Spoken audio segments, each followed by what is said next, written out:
Assalamualaikum warahmatullahi wabarakatuh. Selamat pagi teman-teman subscriber semuanya. Seperti biasa jumpa lagi bersama AA Wawan.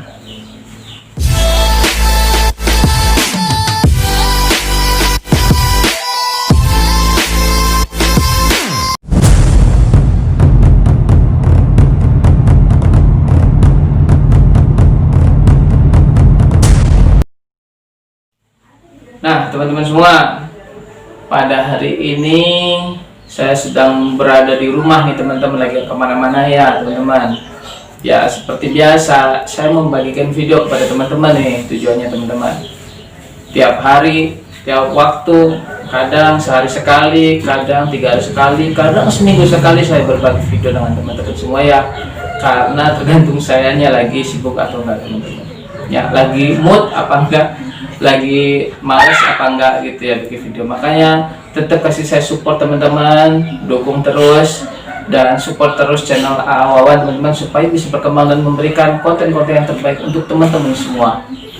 Nah teman-teman, pada hari ini nih saya mau berbagi tips sama teman-teman nih, tips supaya selalu bahagia di era pandemi COVID-19 teman-teman. Oke ya, dimana dalam waktu 1 tahun terakhir ini kita sedang dihadapkan dengan ujian yang begitu amat sangat dahsyat teman-teman ya, seluruh dunia efeknya teman-teman, dan nggak tanggung-tanggung bisa mengakibatkan kematian gitu teman-teman ya, bukan hanya sakit lagi. Dan alhamdulillah sampai hingga saat ini saya sendiri bebas dan aman dan tidak terjangkit COVID-19 teman-teman, bersyukur banget sama Allah teman-teman ya. Dan yang paling penting teman-teman, bukan hanya kesehatan saja nih teman-teman ya, yang penting kantong juga nih teman-teman ya, ekonomi kita termasuk saya sendiri ya tentunya terdampak teman-teman. Banyak kawan-kawan kita juga yang terdampak karena dia sudah kerja di perusahaan ya udah berapa tahun, udah ada yang 7 tahun, 10 tahun, ada yang 15 tahun, tahu-taunya dipecat teman-teman karena corona ini dengan tidak ada pesangon teman-teman. Banyak sekali teman-teman ya, ratusan bahkan ribuan bahkan puluhan ribu yang kena PHK tahun 2020 teman-teman.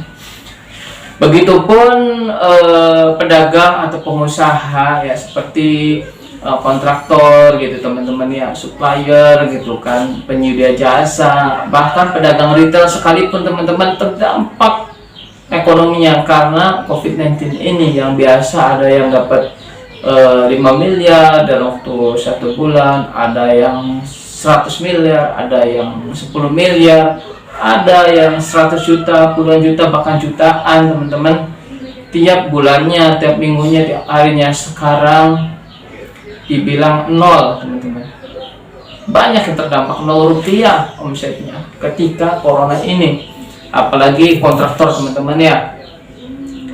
Dan juga pedagang-pedagang retail juga pemasukannya juga mungkin seperti saya ini ya, pedagang retail teman-teman ya. Tentunya sih terdampak 50-70% sejak COVID-19 itu terjadi teman-teman. Tapi saya akan membagikan tips pada teman-teman karena saya merasakan sendiri teman-teman bagaimana tips ini saya lakukan teman-teman, yang membuat hati saya sampai sekarang nih biasa aja, ada COVID juga happy bahagia. Ada 5 tips yang mau saya bagikan teman-teman ya. Yang pertama itu kita mesti bersyukur teman-teman. Kenapa kita mesti bersyukur teman-teman?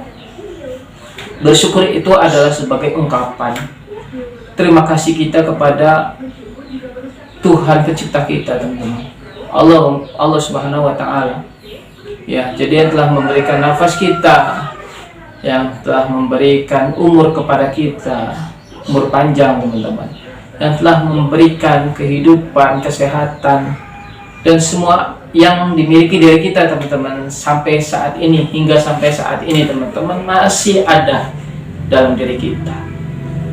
Termasuk kita masih bisa melihat dunia ini teman-teman, masih dipanjangkan umurnya teman-teman. Itu sebuah ungkapan rasa syukur, sebagai ungkapan rasa terima kasih kita kepada Allah Subhanahu wa Ta'ala, sebagai bentuk syukur kita teman-teman terhadap Tuhan yang Maha Agung teman-teman ya. Oke teman-teman, yang terutama sih kenapa kita bersyukur itu karena Allah telah memberikan rezeki kepada kita teman-teman. Kita masih diberikan rezeki berpikir, rezeki merasa gitu, berpikir, merasa, melihat, mencium, itu Allah masih berikan teman-teman hingga saat ini. Bersyukur teman-teman, bersyukur. Nah, yang kedua itu apa teman-teman? Yang kedua adalah kita harus jangan tinggalkan sholat teman-teman. Ya, karena masih nyambung yang pertama, sholat itu mungkin dari Allah mendapatkan pahala, tapi belum tentu juga orang sholat itu diterima sama Allah. Sholat itu adalah merupakan ketaatan terhadap Allah teman-teman. Ya, suatu bentuk syukur kita juga kepada Allah. Kita harus taat kepada Allah teman-teman. Kita disuruh mengerjakan sholat, ya kita sholat teman-teman.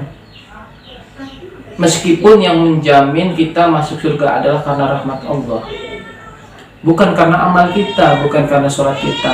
Tapi ciri-ciri ahli surga adalah orang yang taat sama Allah teman-teman. Ya, satu ketaatan yang dinyatakan dalam firman Allah itu adalah kita disuruh sholat teman. Ya, karena apa? Wa aqimus sholata inna sholata tanha 'anil fahsya'i wal munkar. Jadi dirikanlah sholat, karena sholat itu mencegah perbuatan keji dan mungkar, supaya kita hidupnya nggak keji, nggak mungkar teman-teman. Ya nggak? Jadi supaya kita hidupnya itu tertata, supaya beradab, kita mesti tegakkan sholat teman-teman. Karena sebuah ketaatan kepada Allah teman-teman. Kalau misalkan kita taat sama Allah, berarti secara tidak langsung kita tuh udah ridho sama Allah yang telah menciptakan kita. Kita sudah ridho sama Allah yang menjadi Tuhan kita. Kita ridho sama Allah yang menjadikan kita seorang hamba, seorang manusia, seorang khalifah di muka bumi ini. Kita ridho sama Allah. Intinya kalau kita taat itu berarti kita ridho sama Allah. Dan kalau misalkan kita ridho, Allah pun ridho kepada kita teman-teman.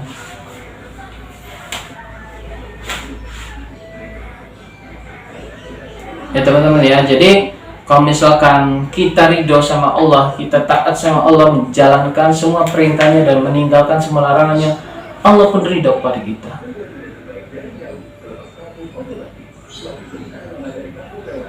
Teman-teman ya, jadi sholat itu supaya kita menjadi pribadi yang agung teman-teman. Setidaknya kalau misalkan kita sholat itu bisa mendidik jiwa kita untuk ingat Allah teman-teman. Ya, supaya terjauhi dari perbuatan keji dan mungkar. Yang itu tips keduanya teman-teman.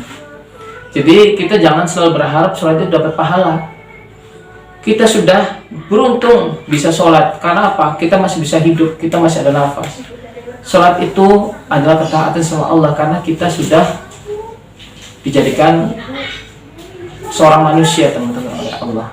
Ya enggak? Coba kalau misalnya kita dijadikan seekor kucing atau burung, belum tentu kita lebih nyaman daripada sekarang.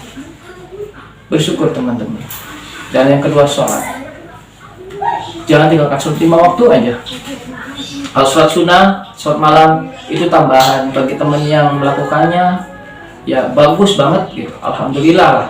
Tapi bagi orang yang hanya menjalankan sholat 5 waktu saja, ya nggak apa-apa. Itu udah namanya taat sama Allah.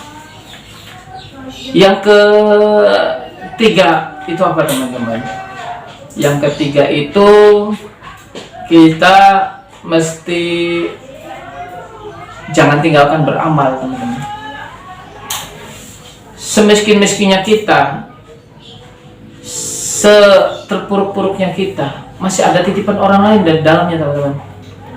Buktinya apa? Kita sekarang kena efek pandemi COVID-19 ya teman-teman ya. Kita masih bisa makan nggak? Masih kan? Masih bisa makan. Ada nggak kita kira-kira orang yang lebih terpuruk daripada kita? Ada teman-teman ya. Jadi masih banyak orang-orang yang lebih terpuruk hidupnya daripada kita, yang dia harus bekerja keras di pinggir jalan, di lampu merah, hanya demi mendapatkan 1 suap nasi, 2 suap nasi teman-teman. Masih banyak lebih terpuruk dari kita. Seharusnya kita bersyukur, jangan tinggalkan ketaatan, sholat. Yang ketiga, jangan tinggalkan amal, teman-teman. Karena dalam diri kita itu sudah ada titipan orang lain, teman-teman. Ya, 1000, 2000 ada titipan orang lain. Beramal itu terserah dalam bentuk apapun, ya teman-teman. Dalam bentuk jasa, dalam bentuk makanan, dalam bentuk uang, yang bisa memberikan efek baik buat orang lain, teman-teman. Dengan tujuan apa? Membahagiakan orang yang kita beri. Dan masalahnya bisa terangkat meskipun sedikit. Bagi siapa orang yang membahagiakan orang lain, insya Allah Allah pun bahagiakan dia. Insya Allah dia pun merasa bahagia suatu saat nanti ketika dia sedang ditimpa kesulitan. Ya, contohnya satu, ada program jual berkah atau teman-teman PJB, itu bagus teman-teman. Sedekah jariyah, kan misalkan nyumbang masjid pas waktu Jumatan, bagus. Atau nyumbang orang-orang di pinggir jalan juga bagus teman-teman, ngasih infak ke teman-teman. Jadi yang memberikan infak atau sedekah kita jangan paling pilih teman-teman. Jangan pandang bulu lah teman-teman. Kalau ada orang yang meminta ke kita, kasih. Kalau kita nggak ada ya nggak usah. Tapi kalau misalnya kita ada 1000 kasih teman-teman. Yang penting itu kita ikhlas teman-teman. Jangan sampai kita beramal itu orang ini masih sehat, masih bisa kerja. Jangan teman-teman. Nanti kita diuji seperti dia lagi suatu saat nanti. Insya Allah kita juga diuji seperti dia suatu saat nanti. Waktu kita susah kerja, kan kita masih sehat. Di PHK kita kan masih bisa sehat, tapi kita nggak produktif gitu, nggak bisa menghasilkan uang gitu. Kita jualan juga belum tentu laku teman-teman, jualan itu.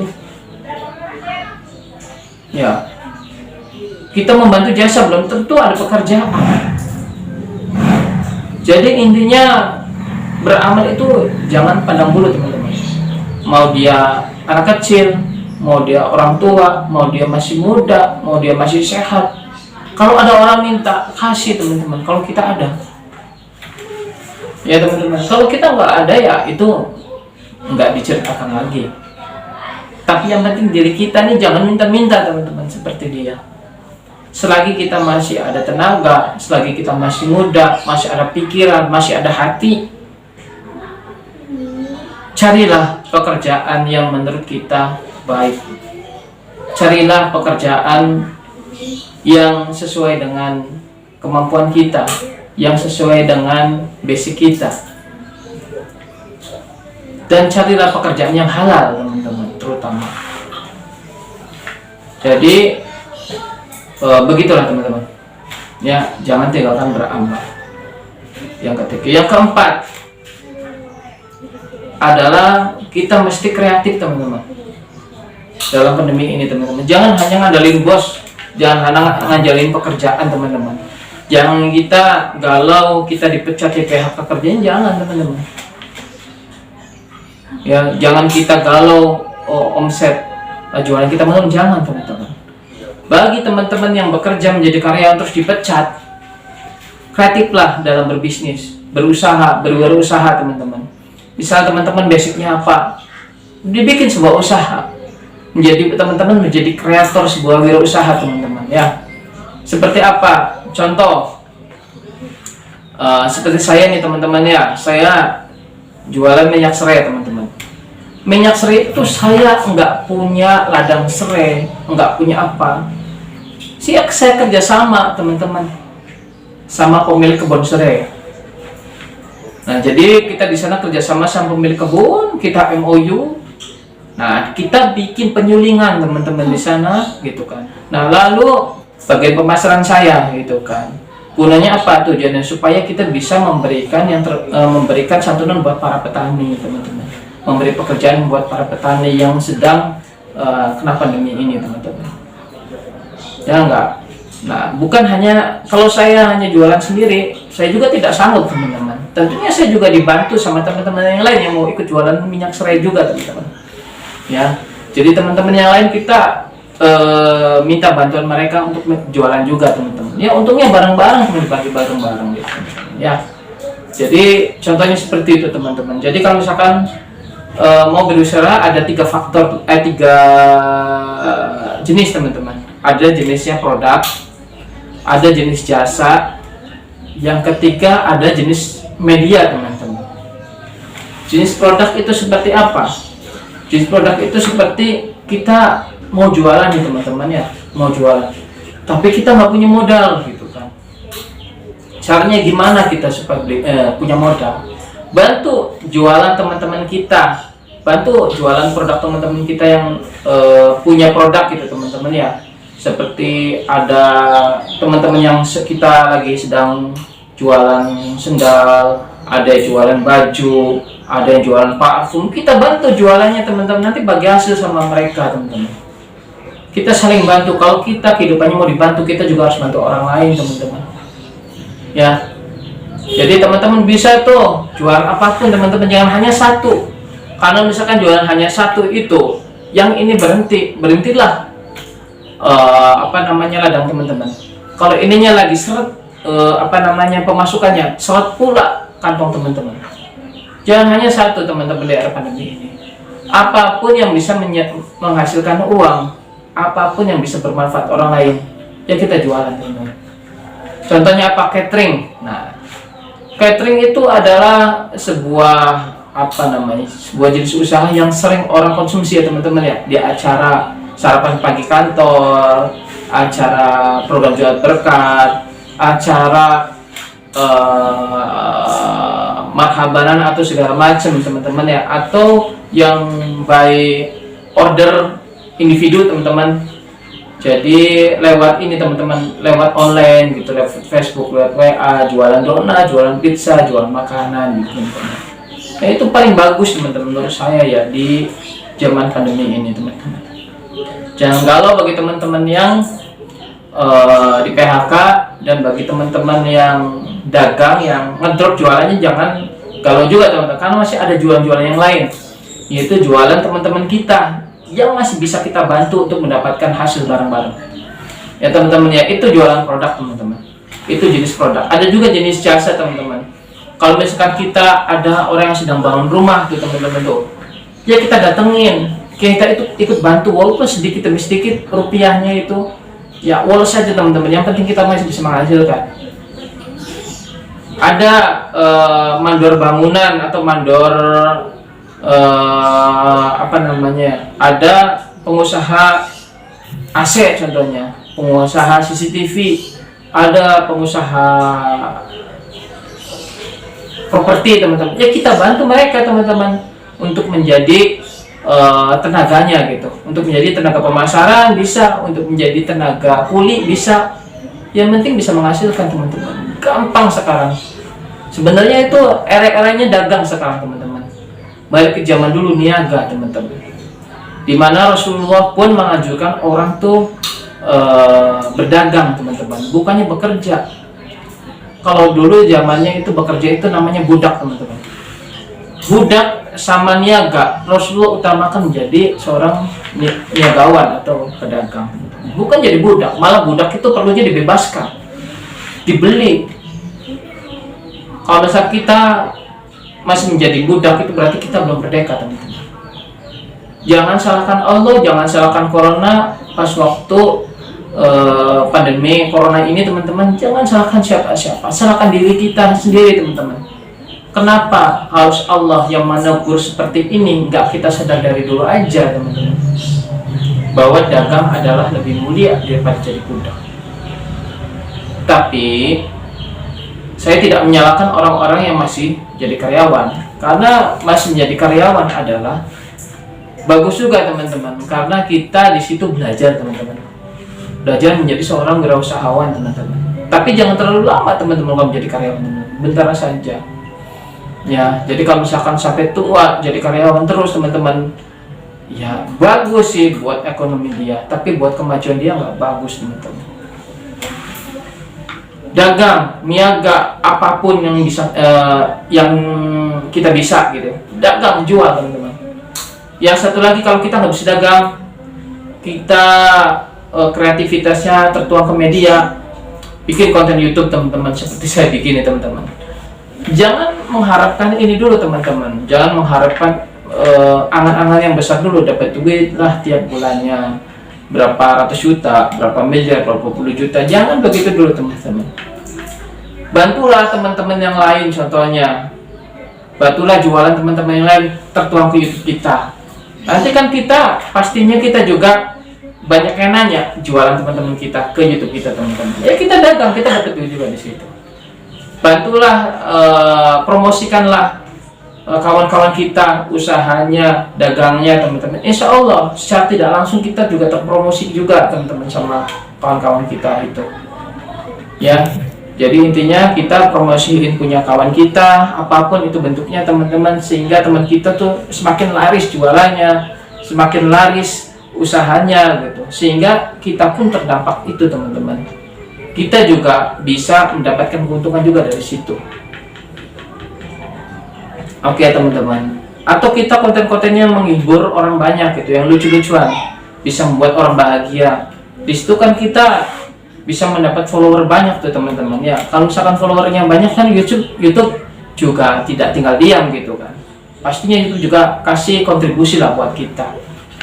Ya, tiap video tayang tuh teman, pasti kasih kontribusi. Yang sabar aja tapi kalau misalkan bikin konten YouTube tuh teman-teman, karena jangan terlalu mengharapkan angan-angan yang tinggi kalau bikin konten itu. Sebagai bentuk hiburan aja teman-teman, hiburan yang membawa manfaat dan yang membawa keuntungan ke depannya. Sekarang kita sambil jualan teman-teman, dagang apa atau apa gitu teman-teman ya. Tapi kalau misalkan kita hanya diam di rumah, ya jangankan kita, kucing pun bisa mati teman-teman kalau misalkan nggak ada aktivitas. Ya, kita harus kreatif, kita harus happy tiap hari, bersyukur, sholat, beramal, bikin ide-ide kreatif. Yang terakhir apa teman-teman? Nah, yang kelimanya ini, ayo apa? Yang kelimanya ini, jangan putus silaturahmi dan berkasih sayang sama semua orang.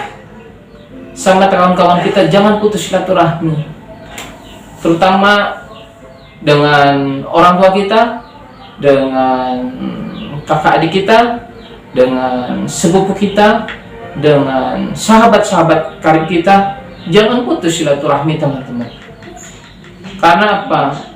Silaturahmi adalah sebuah bentuk ikhtiar kita untuk menjaga ukhuwah teman-teman. Sebuah ikhtiar kita untuk menjaga ukhuwah supaya ukhuwah itu erat, supaya memperbanyak saudara teman-teman ya. Jadi kalau misalkan banyak saudara kan banyak doa teman-teman. Setelah itu mereka doain kita yang baik-baik, selalu sehat, panjang umur, panjang rezeki, lancar rezekinya. Itu kan sebuah bentuk doa. Banyak keluarga, banyak saudara, banyak doanya teman-teman. Kenapa? Silaturahmi itu memperpanjang umur. Padahal sih kalau misalkan umur kan terserah Allah gitu. Ada juga yang banyak silaturahminya dia meninggal, ada.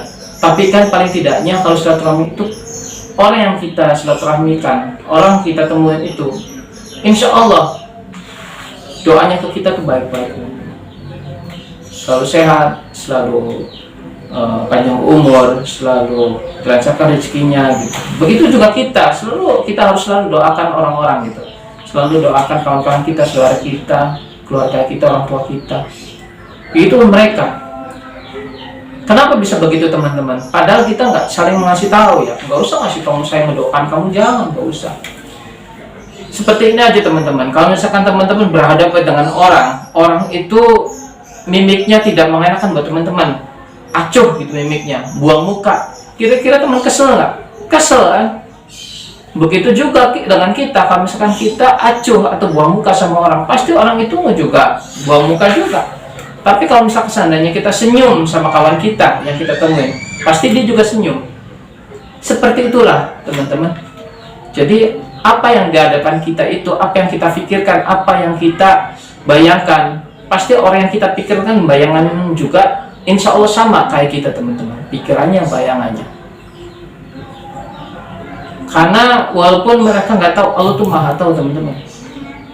Ya, jangan benci sama orang, maafkan kesalahan orang lain, dan kita minta maaf kepada orang lain kalau salah. ya teman-teman ya, sehingga terjalin hubungan yang harmonis teman-teman, punya banyak saudara. Oke teman-teman, jangan putus silaturahmi teman-teman, yang kelima intinya ya, sehingga kita selalu berkasih sayang. Oke teman-teman, cukup 5 yang saya berikan tipsnya teman-teman, mudah-mudahan bermanfaat buat orang lain. Paling tidaknya wawat al-fakir dari Allah, miskin ilmu, kurang amal, nggak sempurna dalam beribadah, hanya bisa memberikan informasi dan menyampaikan pada teman-teman ya. Nah terserah teman-teman mau menjalaninya atau tidak, yang penting saya sudah rasakan sendiri manfaat itu teman-teman. Oke teman-teman ya, mudah-mudahan bisa membawa manfaat buat teman-teman semua video kali ini. Oke ya, jangan lupa tonton video awal selanjutnya teman-teman. Terima kasih sudah nonton. Wabillahi taufiq wal hidayah. Wassalamualaikum warahmatullahi wabarakatuh.